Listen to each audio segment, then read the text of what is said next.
सीतापुर गांव में बिरजू और राधा नाम के एक गरीब दंपति रहा करते थे। उनकी जिंदगी बड़ी गरीबी में गुजर रही थी।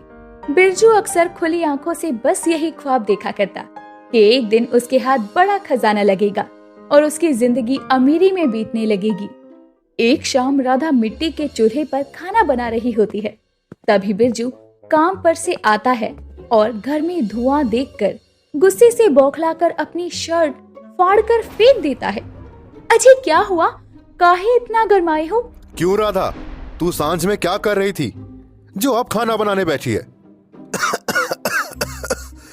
देख पूरे घर में कैसे धुआं भर गया है। अरे खाना बन रहा है, थोड़ा बहुत धुआं तो होगा ही ना। कौन सा तुम घर में गैस चूल्हा लाकर रख दिए हो? रोज चूल्हा झोंकना पड़ता है मुझे। तू तो ऐसे बोल रही है जैसे सारे दुख तू अकेले झेल रही हो, और मैं तो राजा बाबू की जिंदगी जी रहा हूँ। इससे भला तो ब्याह से पहले मैं मस्त मौला जी रहा था। तू पता नहीं कहां से मेरी किस्मत में लिख गई। दिन भर पसीने में मिट्टी में सनकर मजदूरी करता हूँ और उसके बदले मुझे 100-200 रुपए ही हाथ लगते हैं। अरे बस थक गया हूं मैं इस गई गुजरी गरीबों वाली जिंदगी से। मुझे कुछ बड़ा करना है, कुछ भी बड़ा। अरे पर करोगे क्या? पता नहीं मेरे मंद बुद्धि मर्द के दिमाग में कौन सी नई खिचड़ी पक रही है। तभी बिरजू घर के एक कोने में बड़ी सी हांडी रखी हुई देखता है। आजकल ठंड के मौसम में अंडा मीट मुर्गा बड़ा बिक रहा है, फिर घर में हांडी तो है ही, क्यों ना मैं हांडी चिकन बनाकर बेचूं? बिरजू के दिमाग में हांडी चिकन बेचने की बात जम जाती है। अजी सुझाव तो बड़ा ही अच्छा है, और वैसे भी जिंदगी भर हम दूसरों की चाकरी थोड़ी करते रहेंगे। इस सुझाव के साथ अगले ही दिन से दोनों पति पत्नी सामान इकट्ठा करके सुबह सुबह चिकन बनाकर बेचने बाजार में जाते हैं और जोर जोर से आवाज लगाते हुए कहते हैं, हांडी चिकन खाओ, अरे आओ आओ, सस्ता स्वादिष्ट हांडी चिकन खाओ, एक बार खाओ बार बार आओ, हांडी चिकन खाओ, हांडी चिकन खाओ। हांडी चिकन की खुशबू से भरे बाजार में जितने भी लोग थे वो अब बिरजू के ठेले पर बड़ी भीड़ लगा लेते हैं। तभी सुशीला भी आती है। अरे ओ भैया, हमें भी चखाओ अपनी हांडी चिकन का स्वाद, हम भी तो देखें कैसा बना है तुम्हारा चिकन। अरे बहन जी, ऐसा हांडी चिकन बरेली से लेकर कलकत्ता तक कहीं नहीं मिलेगा, एक बार खा के तो देखो। ऐसा कहकर बिरजू ठेले पर खड़ी औरत को चिकन परोसता है, जिसे खाते ही सुशीला नाम की वो औरत उसकी बड़ी तारीफ करती है।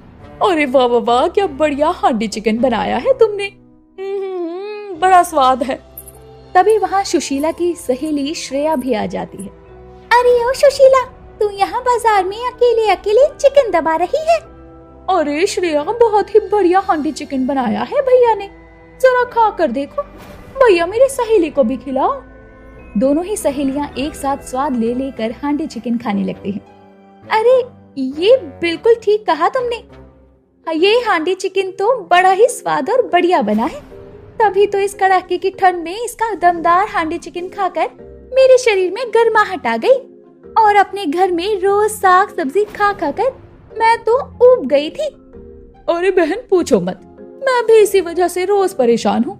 रोज रोज साग सब्जी खा खा कर मैं तंग आ चुकी हूँ, मगर इस हांडी चिकन वाले का चिकन खाकर अब तो ऐसा लग रहा है जैसे जुबान को इसका चस्का लग गया। ऐसे ही अब बिरजू की कमाई खूब अच्छी होती है, जिसे देखकर राधा भी बहुत खुश होती है। अजी आज की बिक्री तो बड़ी अच्छी हुई है, हमारी हांडी चिकन सभी को पसंद आई। हाँ राधा, तुम एकदम सही कह रही हो। जबकि आज तो हमारे व्यापार का पहला दिन था, फिर भी बिक्री हमारी सोच से ज्यादा हुई है। कल हमें और भी ज्यादा मेहनत करके और हांडी चिकन बनाना होगा।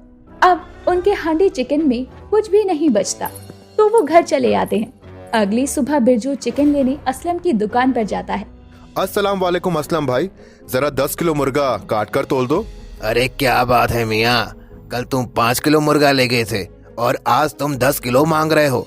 घर में कोई दावत रखी है क्या? अरे नहीं नहीं असलम भाई, बस मैंने और राधा ने अपना व्यापार शुरू किया है हांडी चिकन का, तो बस इसीलिए। असलम 10 किलो चिकन तौल देता है, जिसे लेकर वो घर आता है। अजी आ गए आप, मैंने कब का आंच जला रखी है, हांडी भी गर्म हो गई, तुम अब चिकन धोकर चढ़ा दो, तब तक ना मैं मसाला पीस देती हूँ। राधा, मसाले पीसने की कोई जरूरत नहीं। अरे इस हांडी चिकन में मैं खड़े मसाले डालूंगा, जिससे स्वाद और ज्यादा बढ़ेगा और हांडी चिकन बढ़िया बनेगा तो खूब बिकेगा। थोड़ी ही देर में बिरजू चिकन बना देता है और गर्मा गर्म हांडी चिकन अपने ठेले पर लेकर बाजार में आ जाता है। गर्मा गर्म हांडी चिकन खाओ, एक बार खाओगे बार बार आओगे। सस्ता स्वादिष्ट हांडी चिकन खाओ, खुद भी खाओ और घर भी ले जाओ। बिरजू की आवाज लगाते ही उसका हांडी चिकन बिकने लगता है और फिर से वही दोनों औरतें उसके पास आती हैं। देख श्रेया, वो लगा रखा है हांडी चिकन वाले ने अपना ठेला, चलना खाते हैं। अरे नहीं नहीं सुशीला, आज बड़ी देरी हो रही है, घर जाकर मुझे अपने पति के लिए खाना पकाना है। अरे तो एक काम करते हैं ना, आज हम दोनों भी हांडी चिकन खा लेते हैं और अपने पतियों के लिए घर ले जाते हैं, फिर गर्मा गर्म रोटियां बना कर देंगे। वैसे भी इस कड़ाके की ठंड में इतनी बढ़िया हांडी चिकन कौन छोड़ता है। ये बात सुनकर अब दोनों बिरजू की दुकान पर जाते हैं और सुशीला कहती है, अरे ओ हांडी चिकन वाले भाई साहब, हमको भी चिकन खिलाना। लगता है इन औरतों को मेरा हांडी चिकन पसंद आ गया है। एक काम करता हूँ, इन लुगाइयों को दाम बढ़ा कर बेचता हूँ। अब बिरजू के मन में लालच आ चुका था। बहन जी, ठंड के मारे मुर्गा फार्म बंद है और दुकानदारों ने मुर्गे का दाम भी बढ़ा दिया है, इसलिए मुझे भी चिकन का दाम बढ़ाना पड़ा। अब मैं गरीब अपनी जेब से तो दूंगा नहीं, और आखिर में तो मैं 2 पैसे कमाने ही बैठा हूँ। लालची हांडी चिकन वाले की चिकनी चुपड़ी बातें सुनकर श्रेया गुस्से से झुंझला कर बोली, अरे तू क्या सारा दाम आप हमसे ही ऐठेंगे? उफ श्रेया, तेरा बस चले ना तो तू अठन्नी चवन्नी के पीछे भी सर खपाती रहे। कमाने दे बेचारे को 2 पैसे। जाने देना श्रेया, पेट में चूहे कबड्डी खेल रहे हैं, चलना खाते हैं। फिर दोनों हांडी चिकन खाकर अपनी पतियों के लिए भी पैक करवा लेती हैं और उनके जाते ही राधा बिरजू से बोलती है, अजी तुमने तो एकदम से हांडी चिकन के दाम ही बढ़ा दिए, तुम तो लालची लग रहे हो। ये बात सुनते ही बिरजू अब पिनक जाता है। अच्छा, तो तुझे मेरा लालच दिख रहा है और मेरी मेहनत नहीं। सवेरे सवेरे गधों की तरह उठूं मैं और ग्राहकों को सस्ते में महंगा माल खिलाऊं। तूने देखा नहीं, मैंने हांडी चिकन महंगा बेचा तब भी उन्होंने खरीदा, और कैसे स्वाद लेकर वो लोग खा रहे थे। बस तू देखती जा राधा, इस हांडी चिकन से ही एक दिन हम फास्ट फॉरवर्ड में फेमस हो जाएंगे और अपना अच्छा खासा घर बार बनाकर रहेंगे, और फिर मैं राजा बाबू की जिंदगी जीऊंगा। देखो जी, दूर के ढोल सुनने में ही सुहाने लगते हैं, कहीं तुम्हारा लालचीपन हमारा ये व्यापार ले न डूबे। राधा के लाख समझाने पर भी बिरजू के मन का लालच नहीं जाता। दिन गुजरते हैं और अब बढ़े हुए दाम में भी बिरजू की हांडी चिकन बेचते हुए अब उसे 2 महीने हो गए थे। एक दिन बिरजू अकेले ही हांडी चिकन बनाकर बाजार में बेचने जाता है। अजी आप आ गए? अभी तो शाम भी नहीं हुई, आप इतनी जल्दी घर कैसे आ गए? क्योंकि राधा सारा हांडी चिकन बिक गया, इसलिए मैं घर आ गया। अब मैं वहां रहकर आखिरकार करता भी क्या, और वैसे भी बहुत ज्यादा ठंड हो रही है। सारा हांडी चिकन बिक गया, मगर उतना मुनाफा नहीं हो रहा है राधा कि हम जल्दी से अपना पक्का मकान बना सकें। अजी ईश्वर की दया होगी तो हम अपने इस हांडी चिकन के व्यापार से ही जल्दी अपना घर द्वार भी बना लेंगे। जब बूंद बूंद से सागर भर सकता है तो पाई पाई जोड़कर हम एक घर भी तो बनवा सकते हैं। बस तुम ऐसे ही मेहनत करते रहो और लालच मत करना। ऐसे ही दिन बीतते हैं, मगर बिरजू का लालच कहाँ कम होने वाला था। एक दिन रोज की तरह चिकन लेने जब वो असलम की दुकान पर जाता है तो देखता है कि असलम बहुत सारे चिकन बस 10 और 20 रुपए में दे रहा था। इतना सस्ता चिकन देखकर बिरजू बोलता है, अरे असलम भाई, ये वाला चिकन तोल दो। हाँ, अरे बिरजू मियाँ, ये बासी माल है। तुम्हारी हांडी चिकन के लिए मैं तुम्हें ताजा मुर्गा हलाल करके देता हूँ। अरे नहीं नहीं भाई, तुम यही दे दो। यह चिकन थोड़ी डालूंगा मैं, ये तो बेचारे मेरे गली के कुत्ते हैं, रात भर ठंड में ठिठुरते हैं, काऊ काऊ करते रहते हैं। ये सब माल मैं उनके लिए ही ले जा रहा हूँ। बड़े दिलदार हो तुम यार, ये लो सब कुछ तोल दिया। सस्ता देखकर बिरजू कई दिनों का बासी चिकन बनाता है। हे राम, ये तुम कैसा मुर्गा कटवा कर लाए हो? ये तो बड़ा बासी लगता है। अब तुम लालच के मारे बासी चिकन बनाकर ग्राहकों को खिलाओगे। इससे तो बेचारे भोले भाले ग्राहकों की तबीयत ही बिगड़ सकती है। अरे छोड़ो, तुम्हें उनकी तबीयत की पड़ी है। ये तो देखो इसमें कितनी कमाई होगी।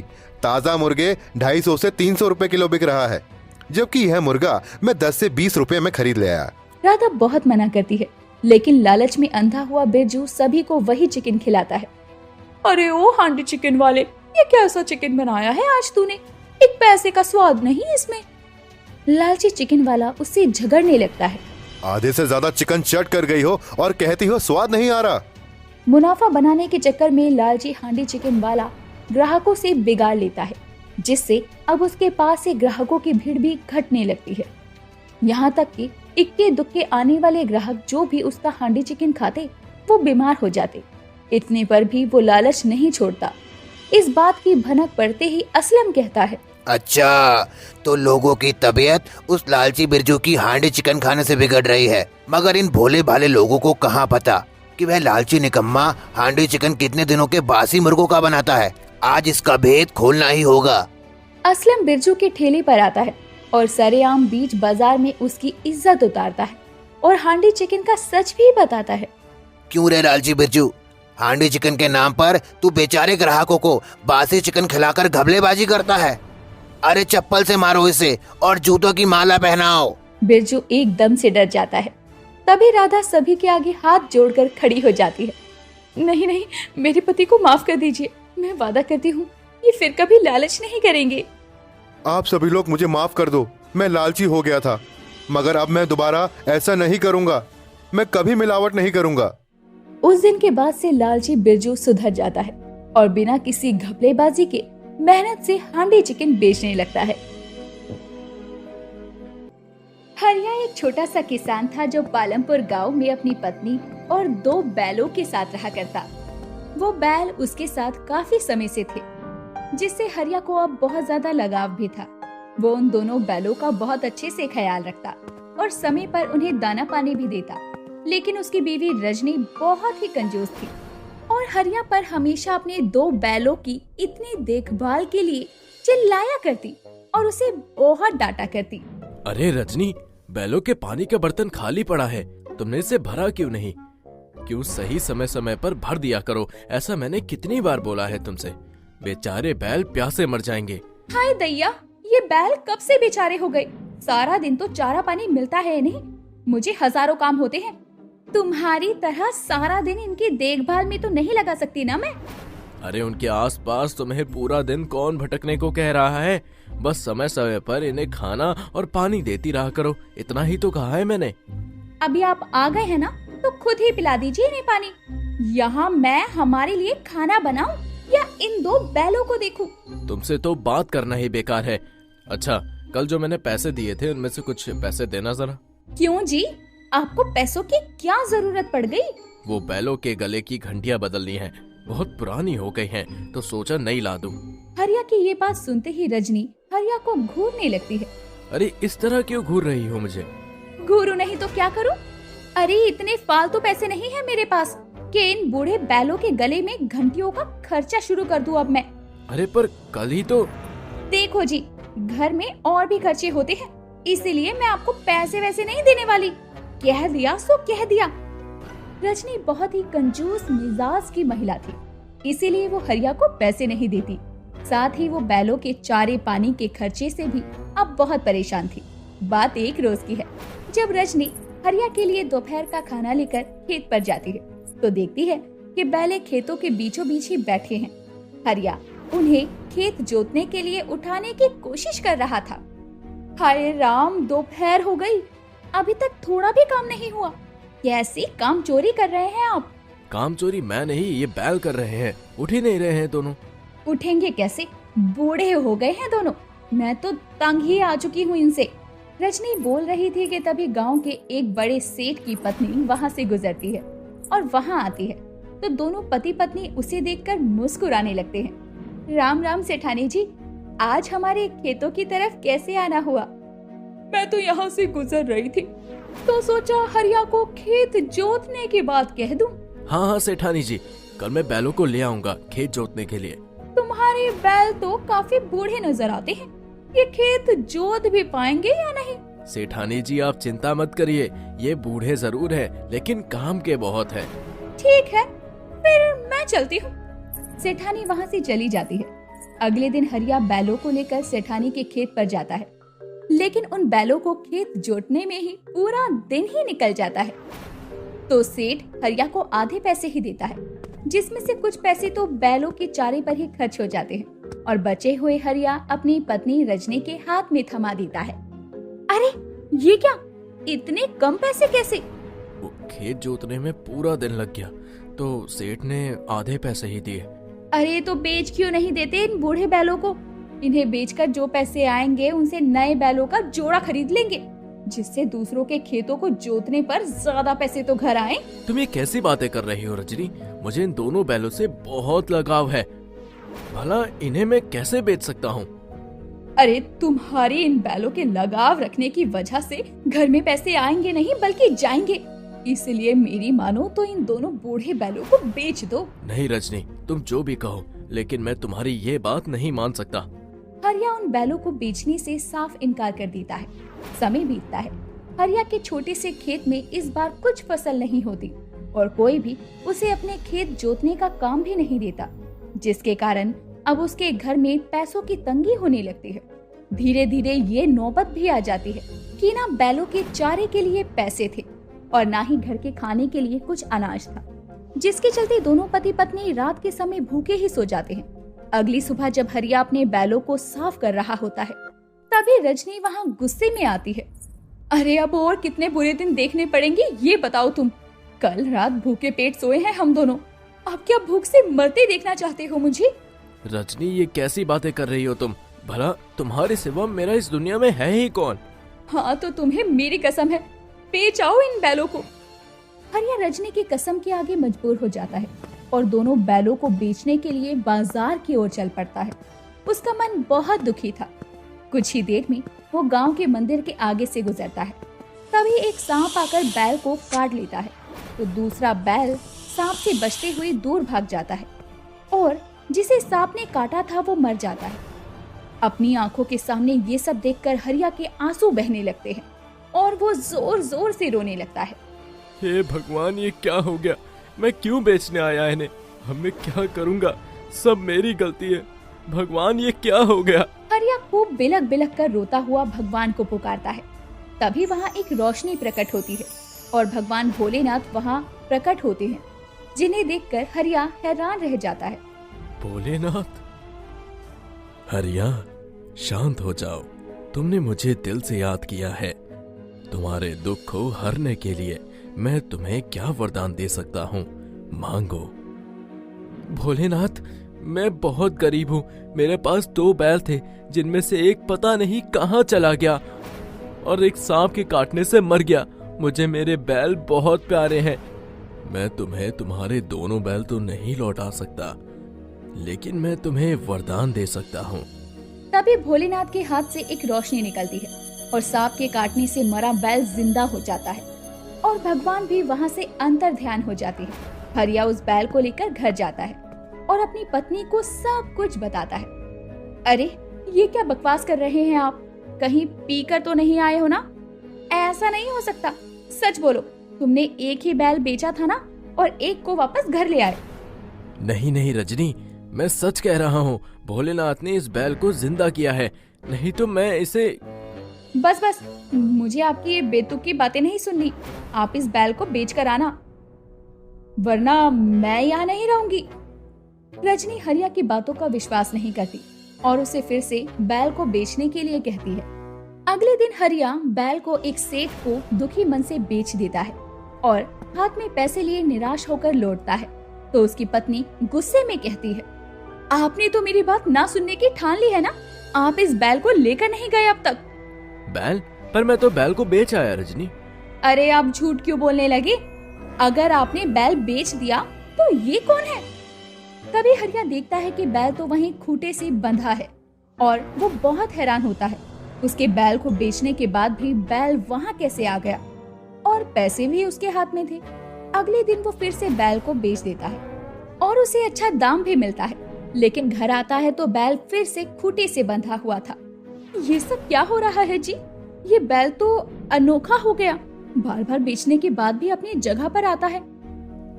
मैं समझ गया रजनी, ये भोलेनाथ का वरदान है, वो वरदान जो उन्होंने मुझे उस दिन दिया था। हरिया, अब तुम्हारा बैल तुमसे कभी अलग नहीं होगा, ये मेरा वरदान है। यानी ये बैल हमेशा तुम्हारे साथ रहेगा? हाँ, और ये तो तुमने देख ही लिया कि मेरे बेच आने के बाद भी ये बैल यही मेरे पास है। इस तरह हरिया समझ जाता है कि अब उसकी बैल कोई साधारण बैल नहीं, एक अनोखा बैल है। एक रोज वो उसे खेत में लेकर जाता है तो वो बैल अकेले ही पूरा खेत जोत देता है। ये देखकर हरिया हैरान था, क्योंकि उसके बैल में एक अलग ही ताकत आ गई थी, जिसके बाद से वो एक दिन में बैल की मदद से दूसरे लोगों के खेतों को भी जोतने का काम शुरू करता है, जिससे अब उसकी अच्छी खासी कमाई होने लगती है। और इस तरह से उस अनोखे बैल की वजह से उसकी आर्थिक स्थिति भी पहले से सुधर जाती है। साथ ही बैल उससे कभी भी अलग नहीं होता और उसे लाभ भी देता है।